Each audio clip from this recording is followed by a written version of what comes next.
Assalamualaikum warahmatullahi wabarakatuh. Welcome in English. Oke, selamat datang ya. Kali ini kita akan belajar bahasa Inggris kembali untuk kelas 5. Untuk materi berikutnya yaitu tentang daily activities, aktivitas sehari-hari. Yuk kita pelajari. Baik, setelah minggu lalu anak-anak menghafal kosakata tentang aktivitas sehari-hari kamu, ya, anak-anak harus tetap mengingatnya ya, ada kata kerja apa saja untuk aktivitas sehari-harinya. Kemudian anak-anak harus menghafalkan kata berikut ini. Kata keterangan frekuensi yang menunjukkan waktu seberapa sering kamu melakukan aktivitas. Di sini contohnya ada always, itu selalu, usually, biasanya, often, sering, sometimes, kadang-kadang, seldom, jarang, never, tidak pernah, dan rarely, hampir tidak pernah. Nah, itu semua adalah kata keterangan waktu yang nantinya akan kita pakai untuk membuat kalimat.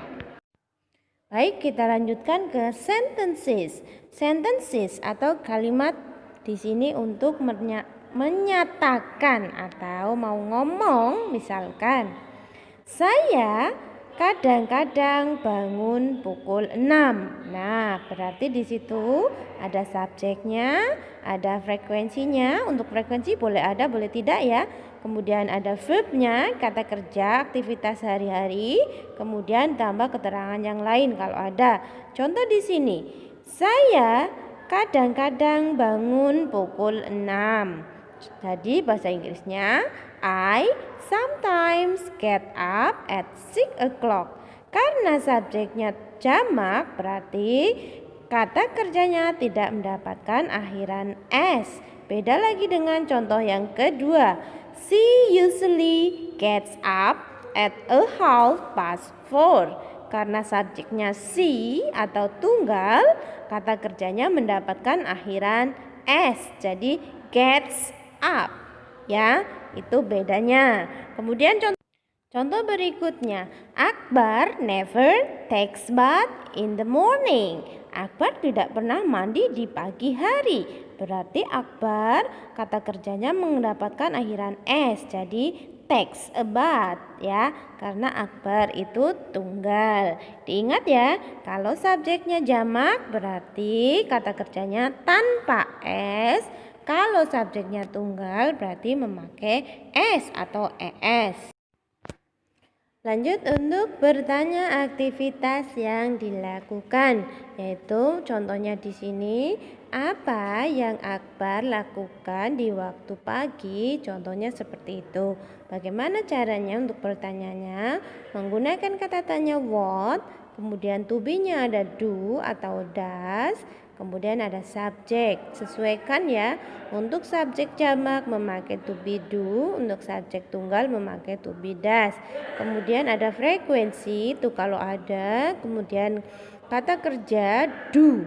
Do di sini artinya adalah melakukan ya, bukan to be ya, tapi ini sebagai kata kerja. Kemudian kata keterangan kalau ada. Contoh di sini.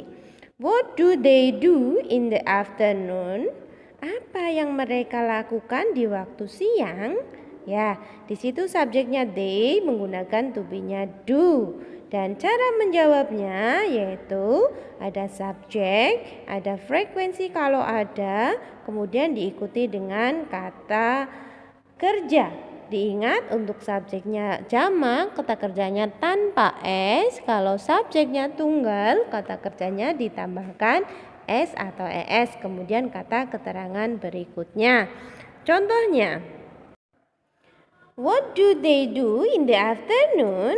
Jawabnya, they usually watch television. Karena subjeknya they, maka kata kerjanya tanpa S ya. Di situ ada watch TV, berarti tanpa S. Kemudian contoh berikutnya, what does mother always do in the morning? Ini lengkap. Karena mother itu tunggal, maka to be-nya menggunakan does. kemudian ada keterangan frekuensinya di situ. Maka cara menjawabnya boleh pakai mother, boleh pakai she kata gantinya.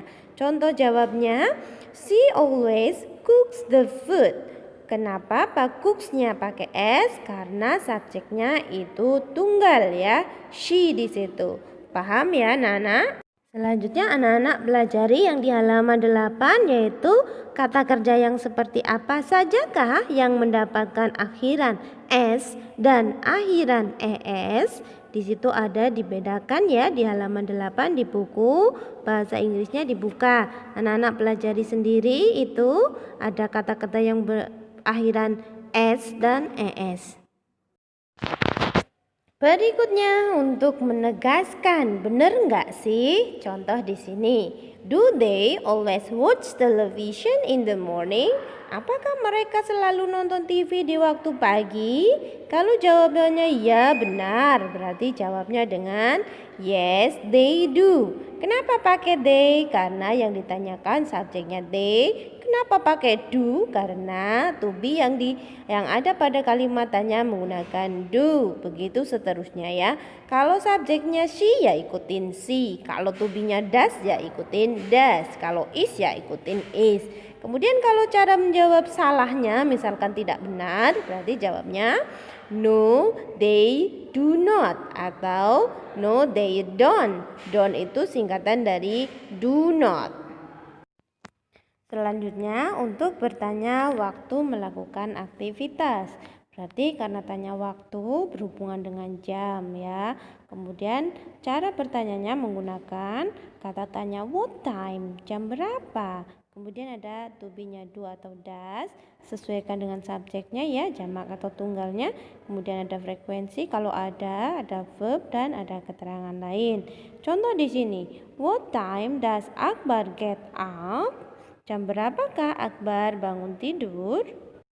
Kemudian cara menjawabnya dilihat subjeknya apa, kemudian boleh pakai frekuensi, boleh tidak. Kemudian kata kerja ya, kalau subjeknya tunggal, kata kerjanya ditambahkan S atau ES. Kalau subjeknya jamak tanpa S atau ES. Kemudian keterangan waktu. Jadi cara menjawabnya yang tadi, what time does Akbar get up? Jawabannya boleh Akbar, boleh kata gantinya. Akbar usually gets up at 6 o'clock. Atau boleh juga he usually gets up at 6 o'clock. Contoh lain lagi. What time do you have breakfast? Kenapa pakai do? Karena subjeknya you jamak ya. Cara menjawabnya, kalau tanya you jawabnya I. Berarti jawabnya I have breakfast at 7 o'clock. Saya sarapan pukul 7. Oke, yang terakhir yaitu your exercise. Tugas kalian yaitu ada di handbook, ada di bukunya, di halaman on the page 12 and 13 ya. Halaman 12 dan 13 on exercise 2. Pada exercise 2 ya. Di situ dikerjakan Romawi 1 dan Romawi 2. Ya, silahkan nanti kalau sudah selesai seperti biasa anak-anak fotokan hasil jawabannya dan kirimkan ke Miss Windy. Oke, thank you.